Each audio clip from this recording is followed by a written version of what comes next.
ओंकारनाथ।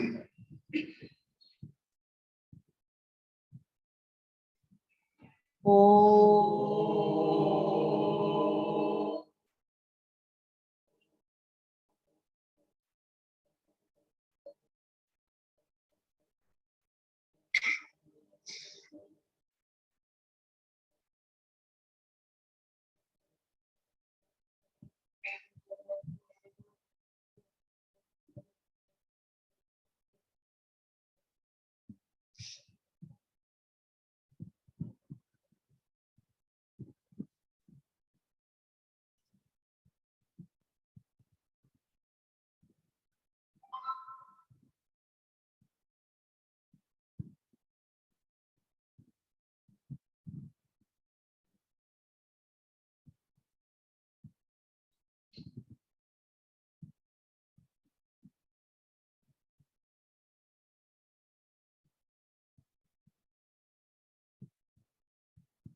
ये ओंकारनाथ मन का पूर्णच्छेद भी होता है।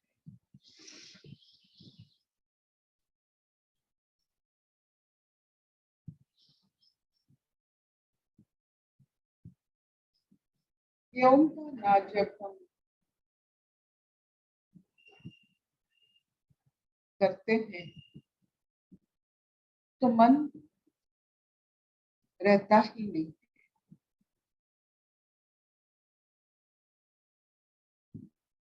जैसे मन से विरक्ति,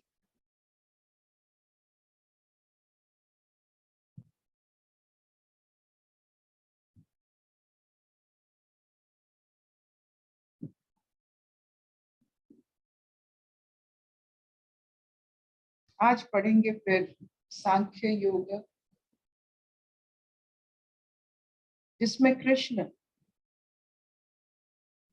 ये शोक, ये पीड़ा, ये अनुभूतियां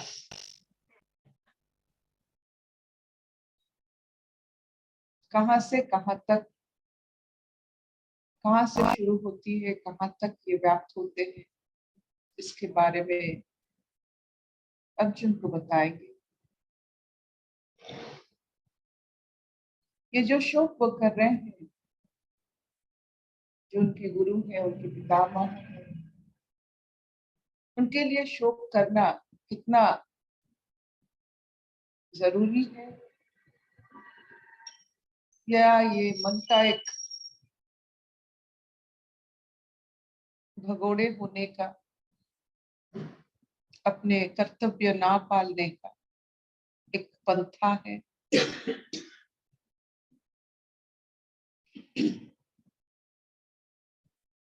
तो कृष्ण कहाँ दस्तक दे रहे हैं, कैसे समझा रहे हैं, कैसे वो उस भाव को समझ रहे हैं और समझा रहे हैं, ताकि वो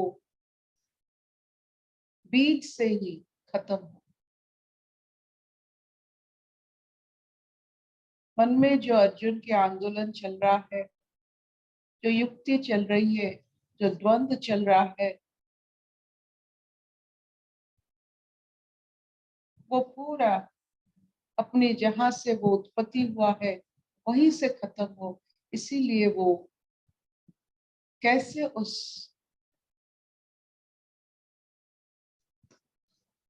जो द्वंद्व है, दुख है, शोक है, उसके साथ कैसे कृष्ण उसे संभाल रहे हैं, समझ रहे हैं और क्या बोल रहे हैं।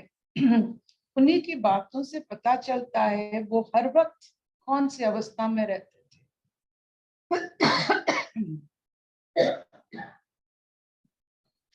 सबसे बड़ी बात लगता है कि वो इतने बड़े राजा होकर भी साथी बनते हैं, इतने बड़े ज्ञानी होकर भी दूसरों को सुनते भी।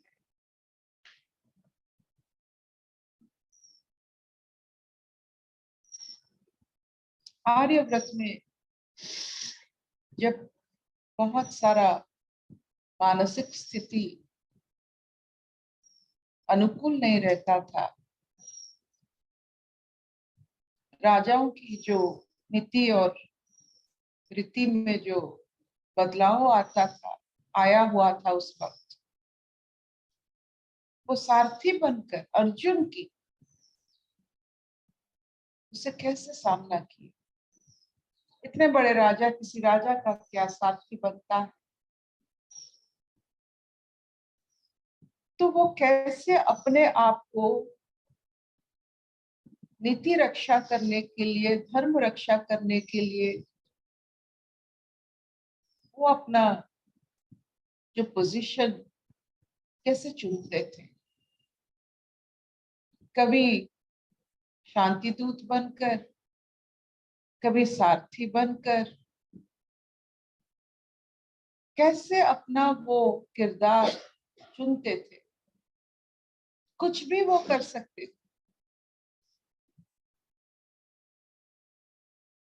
इसका मतलब हुआ वो धरा का, इस सृष्टि का, मानसिकता का उर्वर रूप देखना चाहते थे। जिस पृथ्वी में सोने जैसा सूर्य किरण पड़ता है, कभी आपने देखा है पक्का केला जब वही सुवर्णमय दिखता है, उसमें अगर स्वर्ण किरण पड़ता है तो लगता है कि स्वर्ण किरण से वो केला सुवर्ण दिख रहा है। तो ऐसे ऐसे सुंदर सुंदर शक्तियां जब पृथ्वी पर पड़ते हैं, बादल गरजते हैं, पानी फैल जाता है, चारों तरफ जो खुशहाली की जो वातावरण रहता है, उनको वो रखना चाहते हैं।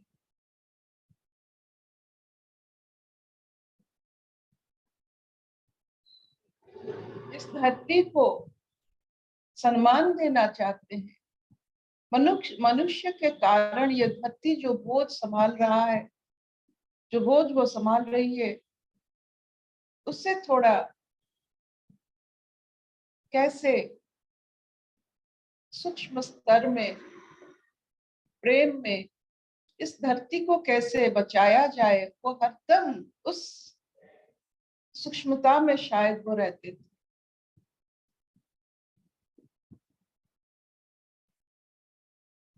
इन मनुष्यों की नीति के कारण इतना कंदल,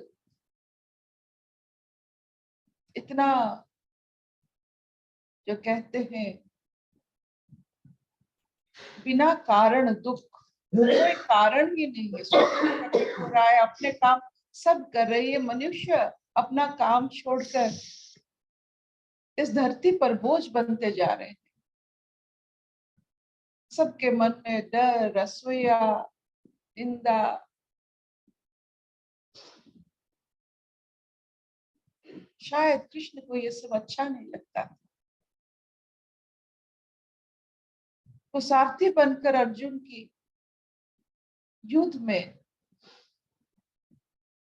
कैसे अपने आप को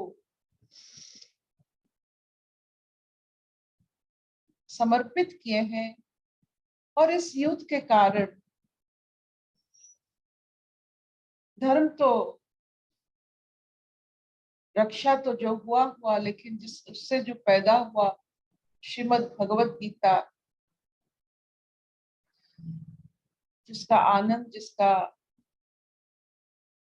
भाव हमारे जीवन में पड़ रहा है, उन कृष्ण को सतत नमस्कार कर रहा हूं कि उनकी वजह से हमारे अंदर इस सूक्ष्म तत्व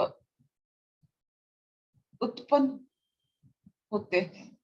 वो इतने सूक्ष्म थे और इतने सूक्ष्म शब्द व्यवहार करते थे, जैसे मानो संसार में रहकर भी वो जैसे स्वर्ग को लाना चाहते थे, धरती पर वो स्वर्ग को लाना चाहते थे। जो इंसान अपना अहंकार छोड़कर कुछ भी कर्म करने के लिए तैयार है जिसमें धर्म रक्षा हो, उस इंसान के बारे में क्या कहें।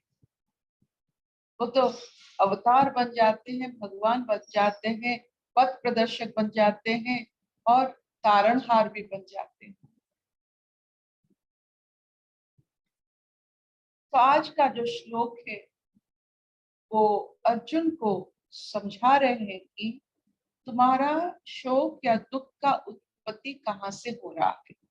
वहीं से वो शुरू कर रहे हैं अपना ट्रीटमेंट।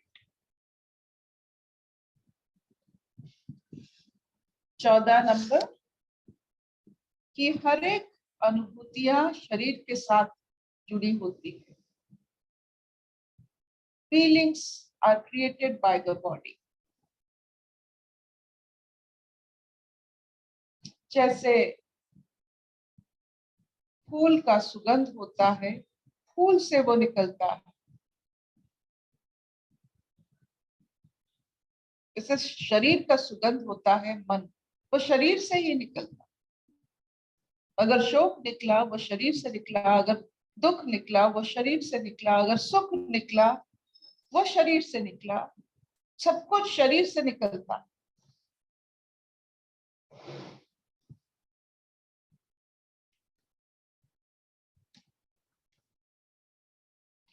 मात्रा स्पर्शा तो कौन्तेय शीत उष्ण सुख दुखदाः आगाम अपायीन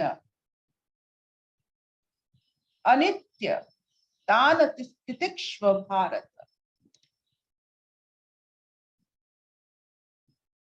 एक शब्द यहाँ बहुत मायने रखता है साधना की रास्ते पर, वो है तितिक्षा।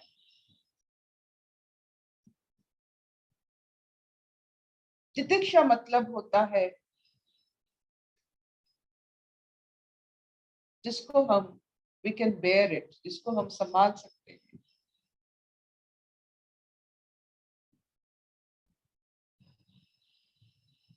जैसे तुम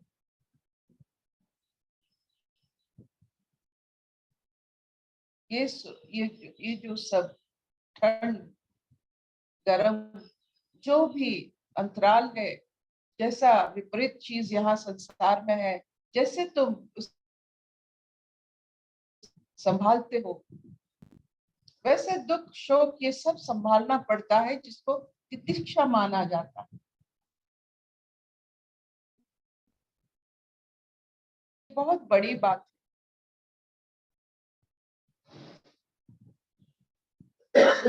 जो भी हो रहा है हमारे साथ, हमारे इर्द गिर्द जो भी हो रहा है,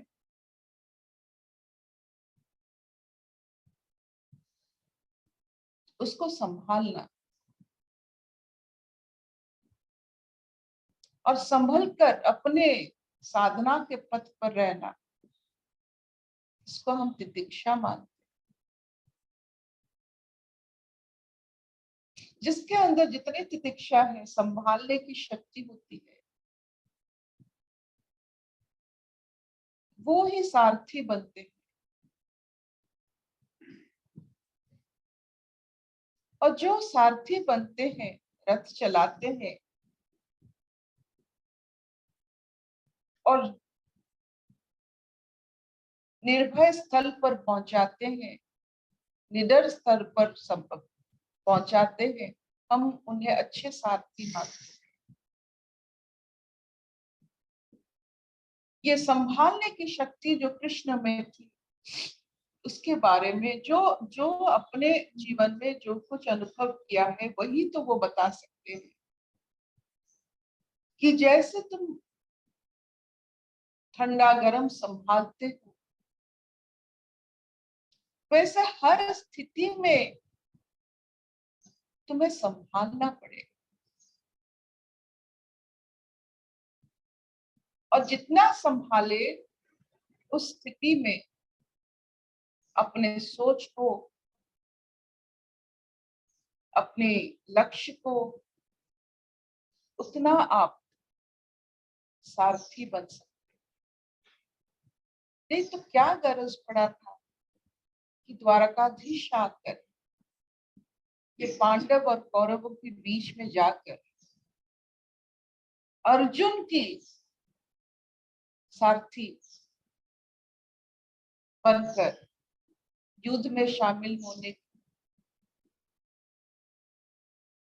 उनकी पूरा सेना उन्होंने दे दी कौरवों को, और वो सिर्फ सारथी बने अर्जुन की। इसका मतलब अर्जुन का सारथी उन सेनाओं, कृष्ण की सेनाओं से भी भारी है, क्योंकि ये एक अर्जुन अगर संभाल सके तो ये वो पूरा जो कृष्ण की सेना से भी और बहुत ताकतवर है। अगर अर्जुन, संभाला हुआ अर्जुन अगर प्रकट हो तो वो जानते थे अर्जुन का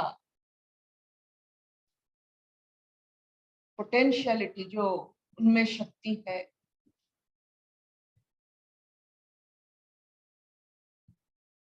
ये जो तितिक्षा का भाव आ रहा है, इन शब्दों का बहुत महत्व है।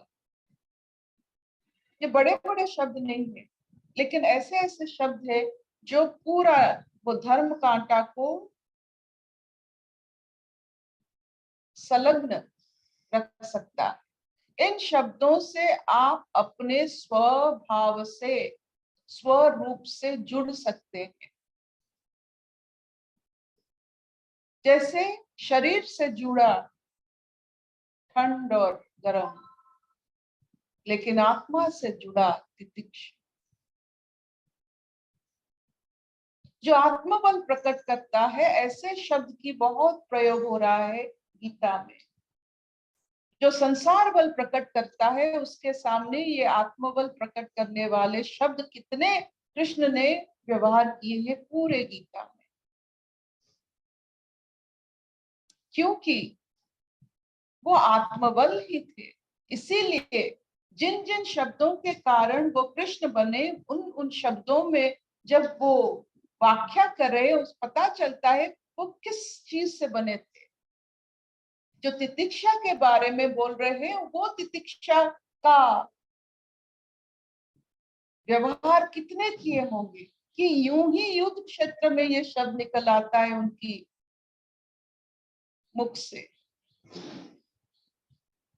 देखिए, वही शब्द, कोई अलग शब्द कृष्ण व्यवहार नहीं किए हैं, वही गरम, वही ठंडा, लेकिन उसके अंदर एक शब्द है तितिक्षा। हम भी ये सब व्यवहार करते हैं, लेकिन ये जो सब आत्मबल बढ़ाने के शब्द होते हैं, वो खो गए हैं इस संसार में।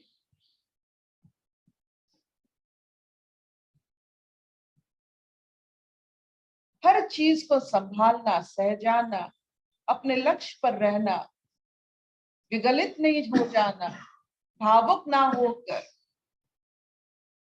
अपने रथ को संभालना, ये बहुत बड़ा आह्वान है, जिसकी वजह से शुरू होता है कथोपकथन इसी भाव से कि शरीर से ये उत्पत्ति होता है, तुझे संभालना है। इसे अगर संभाल लिए, ये दुख शोक, जैसे गरम ठंडा, ये जैसे संभाला जाता है, वैसे अगर तू संभाल लेगा अर्जुन, तेरा नाम समय नहीं मिटा सकता।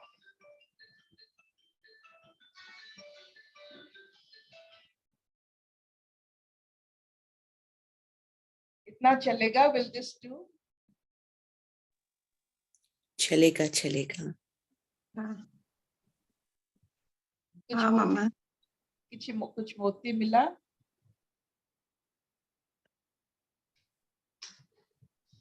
मोती मोती है। धीरे धीरे भगवान ज्ञान के थ्रू अर्जुन को समझाते समझाते हम सबको समझ रहे हैं। नहीं, उनके सारथी बनना, सारथी बनना, किसी का, एक राजा आकर किसी का घुड़सवारी करना, इसका मतलब है कृष्ण क्या नहीं बन सकते थे।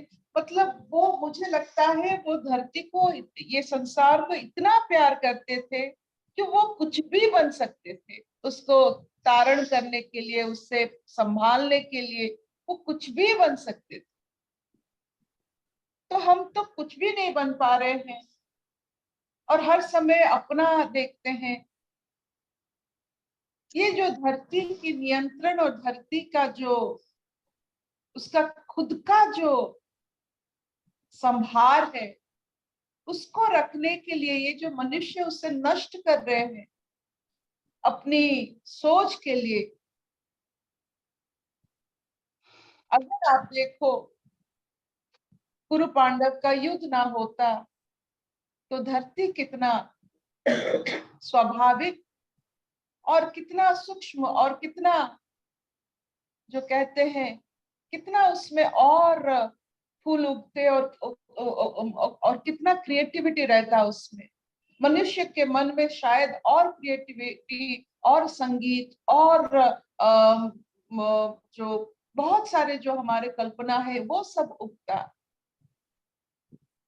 ये बहुत भारी चीज है। कोई भी अगर प्रेमी, जैसे कृष्ण तो प्रेमी है, हर समय जो प्रेम में रहते हैं, उनको ये युद्ध ऐसे कल्पना कितना व्यस्त किया होगा कि वो साथी बनने के लिए तैयार हो गए। ये बहुत दुख की बात है कि एक प्रेमी को युद्ध में जाना पड़ रहा है।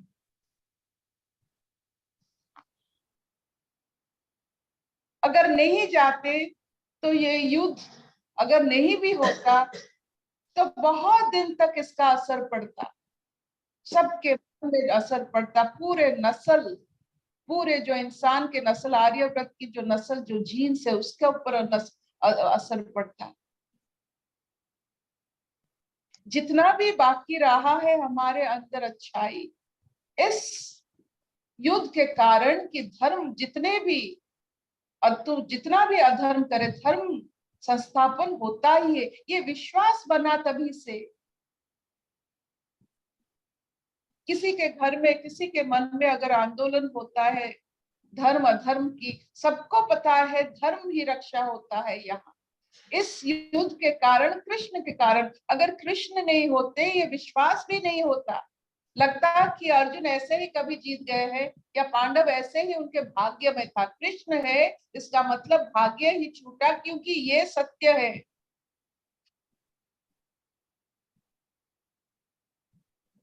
जहाँ कृष्ण है, एक प्रेमी है, सबको प्यार करने वाला, मुरली बजाने वाला एक इंसान है, इसका मतलब है वो युद्ध नहीं चाहता है, वो धर्म संस्थापन के लिए ये सब हो रहा है। ये बहुत ही सूक्ष्म स्तर की, बहुत ही, जैसे कितना प्यार करते होंगे वो सबसे।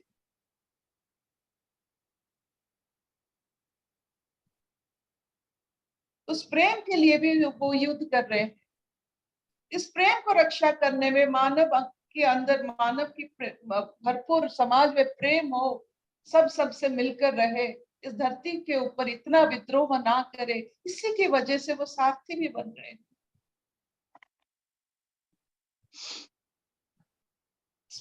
It's very amazing. मतलब बहुत ही भारी हो जाता है हृदय।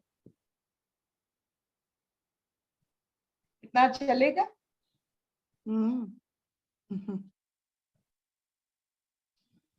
हर्षतो मान सत्कमय, तमसो मान ज्योतिर्गमय, मृत्युर्मां अमृतं गमय। सर्वे हि सुखिनः सन्तु, सर्वे सन्तु निरामय, सर्वे भद्राणि पश्यन्तु, मा कश्चित् दुःखभाग् भवेत्। ओम शांति शांति शांति। So this finishes a class which teaches us कि जो सारथी बन सकता है, धर्म रक्षा के लिए साथ दे सकता है, वो कृष्ण भक्त है, वो कृष्ण है, वो कृष्ण अनुगामी है। तो सारथी कौन बन सकता है? जो संभाल सकता है, हर विपरीत चीज को संभाल कर रथ को लक्ष्य पर आत्मबोध तक ले जा सकता है, वही ही सारथी होता है।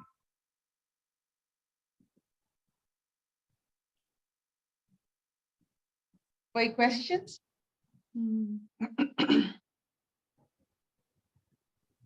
जब आप बताते हो अर्पिता, कभी गुरु के लक्षण बताते हो, कभी शिष्य के गुण बताते हो, और हम भी अपनी जिंदगी में कभी गुरु का रोल करते हैं, कभी शिष्य का रोल करते हैं, और ये सारे गुण मिलके मतलब एकदम एक साथ एकाकार हो जाता है। और फिर जैसे आज आप ये सारथी बता रहे हो, तो ये लगता है कि ये देह, मन, बुद्धि, अहंकार, ये सबको लेके मुझे ही सारथी बन के मुझे ये सारे चीजों में बैलेंस करके दिशा दे के आगे बढ़ना होता है। बहुत बढ़िया अर्पिता, कितने एंगल से, कितनी तरह से अलग अलग तरह से चीजें खुलती है, बता नहीं सकती। ये कृष्ण की देखिए, कृष्ण का आप पूरा बचपन से लेकर अंत तक उनके बात करेंगे, कोई मुहूर्त, कोई समय से मेल नहीं खाता है। वो जैसे एक मनुष्य लाखों, हजारों, करोड़ों मनुष्य के जीवन जी कर गए हैं। सबके लिए उनके जीवन में कुछ ना कुछ निदर्शन है, दर्शन भी है। सबके लिए, रंग के लिए, राजा के लिए, प्रेमी के लिए, सबके लिए कुछ ना कुछ वार्ता है। मुझे तो लगता है कि कृष्ण की जो कॉन्शियसनेस अभी भी धरती पर हमारे मन को, हमारे कॉन्शियसनेस से घिरा, हम उसी, वो हमारे कॉन्शियसनेस को घिरे हुए रहते। जैसे कुछ भी सोचो, कृष्ण बिना अधूरा लगता है। कि ऐसा कोई बात है जो कृष्ण ने नहीं कहा हो, कृष्ण ने नहीं समझा हो, कृष्ण ने उसे व्यक्त नहीं किया हो, ऐसा कुछ हो ही नहीं सकता जिसमें आत्म अनुभूति है। हर समय वो आत्मज्ञान के ऊपर इतना, जो कहते हैं, दस्तक देते हैं कि शरीर ही छूटता जाता है, इसीलिए वो प्रेमी है। जब शरीर छूटता है तो प्रेम के कारण शरीर छूट सकता है, बिना प्रेम के कारण शरीर नहीं छूट सकता है। घृणा में शरीर जुड़ जाता है, लेकिन प्रेम में शरीर गल जाता है।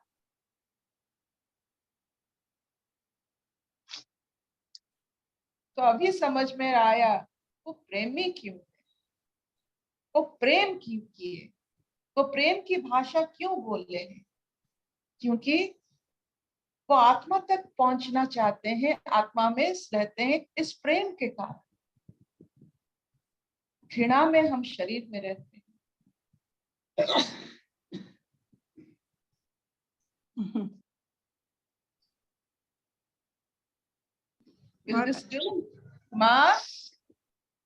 माँ बोधे नाहंती मु देखुची। माँ अस्नांती जी ना नाहंती। ईद का चांद हो रही है हमारी माँ, कभी आती है कभी नहीं आती है।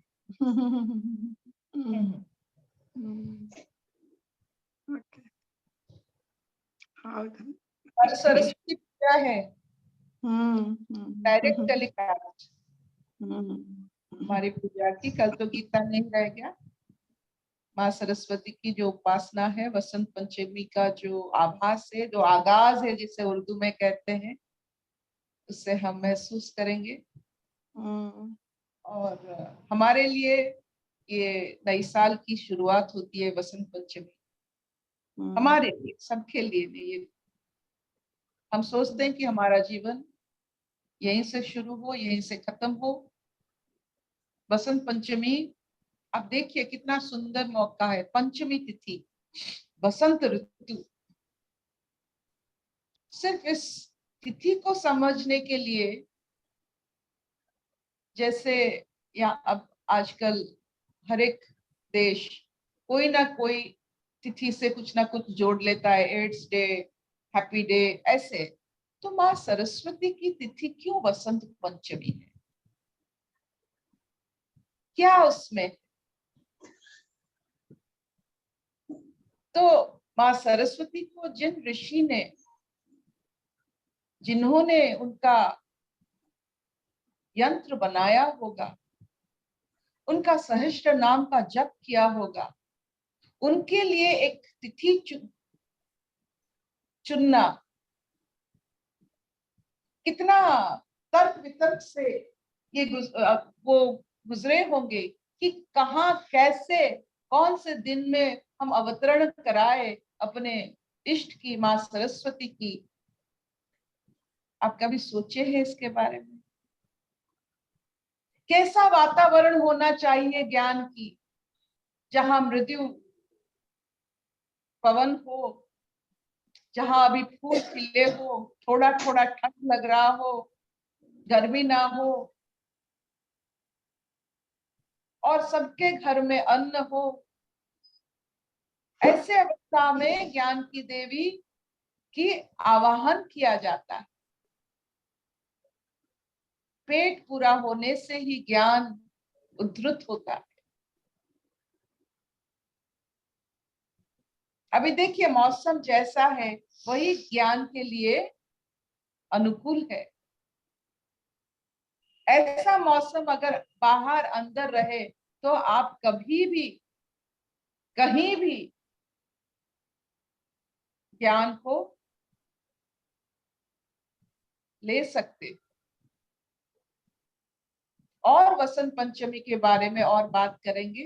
कल की जो अनुभूति होगी उसके बारे में जरूर अगले दिन हम बात करेंगे, लेकिन आज से आप अपने वातावरण को अनुभव कीजिए, क्योंकि इस वातावरण में ज्ञान की देवी पधारने वाली।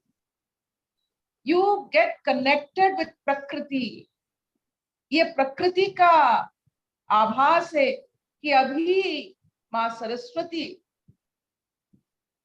जो एक आकार लेकर, एक लक्ष्य लेकर उन्हें आह्वान किया जाए।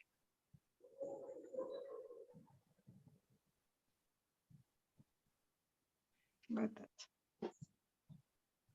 कल कितना बजे शुरू होगा? कल शायद 5, 5:30 सवेरे। I will tell you the time. Okay, बहुत अच्छा, थैंक यू। सबको निमंत्रण है, सबको अपने दृष्टिकोण से वर्चुअल निमंत्रण है। आप आंखों से जरूर। Thank you. बिल्कुल, बात सही।